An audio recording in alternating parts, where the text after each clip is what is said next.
Pujilah ya Tuhan, ampuni kami, lihatlah kami bertobat.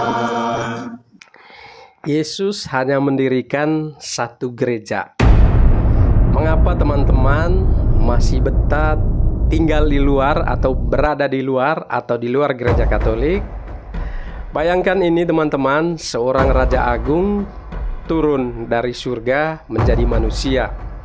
Ia berjalan di Israel, menyembuhkan orang yang lumpuh, membuka mata orang yang buta, menghidupkan orang mati, dan akhirnya disalibkan, tetapi bangkit. Bukan karena dia lemah, tapi karena kasih-Nya begitu dalam kepada umat manusia. Dan sebelum ia naik ke surga, dia berkata kepada Simon atau kepada Petrus, "Engkau adalah Petrus, dan di atas batu karang ini aku akan mendirikan gerejaku." Gerejaku ya teman-teman, ingat, satu, tunggal, tak tergantikan, bukan gereja-gerejaku. Tapi lihatlah dunia hari ini, ribuan denominasi masing-masing mengklaim kami gereja sejati, kami gereja benar. Tapi tunggu dulu teman-teman, Yesus tidak mendirikan 30.000 atau 60.000 gereja. Ia hanya mendirikan satu gereja. Maka pertanyaannya muncul dengan tegas dan mungkin mengusik hati teman-teman. Jika Yesus sudah mendirikan satu gereja, kenapa kamu masih berada di luar? Banyak teman-teman berkata, saya tidak butuh gereja lah, cukup Yesus saja. Tapi Yesus tidak pernah memisahkan dirinya dari gereja teman-teman. Gereja adalah mempelainya. Ketika Santo Paulus atau Rasul Paulus mengejar umat Kristen sebelum ia bertobat, Yesus tidak berkata, "Kenapa kamu menganiaya umatku?" Tetapi Yesus berkata, "Mengapa engkau menganiaya aku?" Yaitu di Kisah 9 ayat 4. Karena gereja dan Kristus adalah satu tubuh teman-teman. Menolak gerejanya berarti menolak Yesus. Sejak awal, Yesus menunjuk pemimpin, yaitu Petrus. Ia diberi kunci dan para rasul diberi kuasa. Gereja pertama tidak hidup sembarangan teman-teman. Mereka bertekun dalam pengajaran para rasul, dalam persekutuan, dalam pemecahan roti, yaitu Ekaristi. Di Kisah Para Rasul bab 2 ayat 42, mereka juga berdoa bersama. Ini bukan model komunitas bebas, ini adalah struktur ilahi yang hidup. Dan dari sanalah gereja Katolik itu bertumbuh selama 2000-an tahun sekarang. Gereja Katolik tidak lahir dari gagasan manusia, tetapi dari darah para martir dan juga nafas Roh Kudus. Lalu kenapa banyak orang tetap berada di luar, memilih di luar? Ada yang kecewa karena para imam dianggap berdosa, ada yang percaya bahwa semua gereja itu sama saja. Tapi bukankah itu seperti mengatakan semua makanan sama asalkan perut kenyang? Teman-teman, ada makanan yang sehat, ada makanan yang meracun, ada makanan yang tidak bergizi. Yesus berkata, barang siapa mendengarkan kamu, mendengarkan para rasul, mereka mendengarkan aku.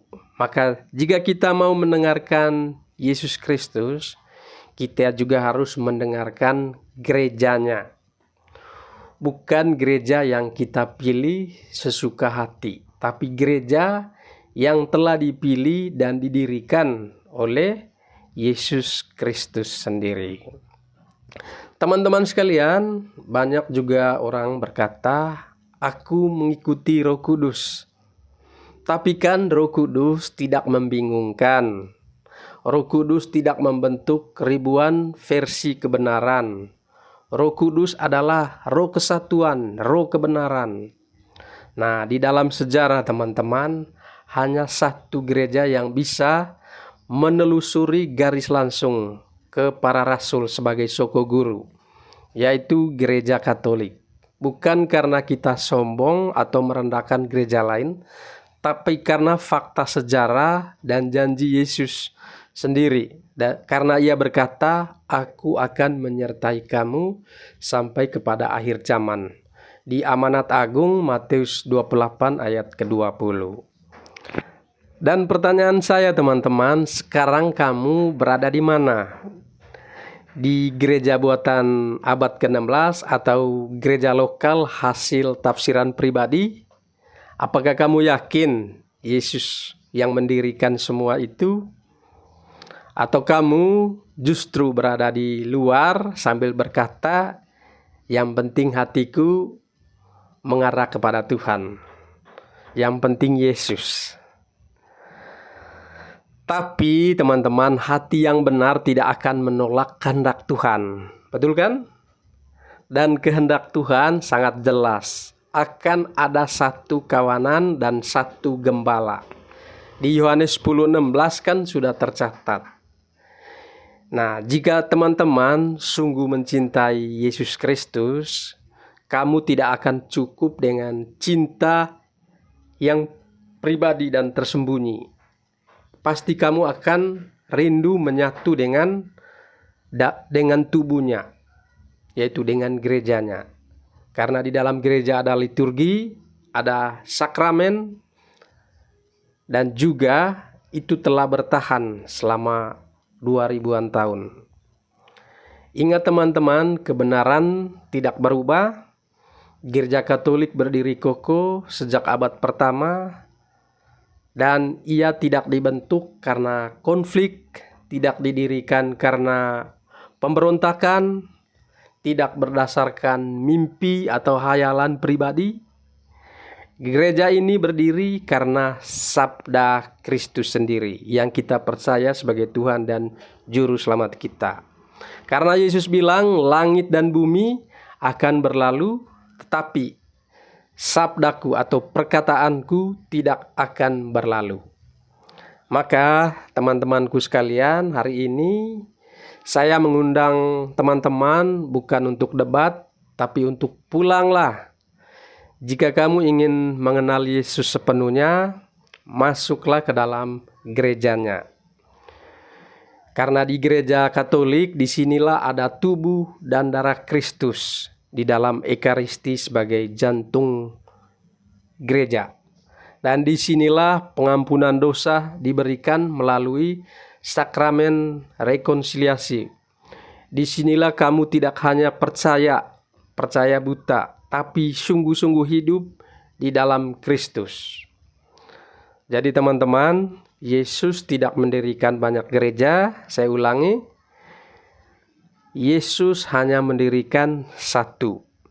Dan gereja itu hidup sampai hari ini di tengah segala badai dan skandal, karena dijaga oleh Roh Kudus, maka tetap kokoh. So, jangan biarkan dirimu tetap berada di luar. Gerbangnya terbuka teman-teman, dan selalu menantimu. Kristus menantimu di gerbangnya. Pulanglah. Gereja ini bukan milik Paus, bukan milik Vatikan, tapi milik Kristus sendiri. Dan jika teman-teman sungguh ingin mengenal Kristus, sekali lagi saya ajak, pulanglah ke dalam gerejanya karena ia menanti kamu. Teman-teman sekalian, demikian untuk video kali ini. Kalau merasa video ini bermanfaat, jangan lupa untuk like, komen, atau subscribe teman-teman. Dan terima kasih buat teman-teman yang selama ini sudah komen, sudah subscribe. Semoga Tuhan memberkati teman-teman. Bye.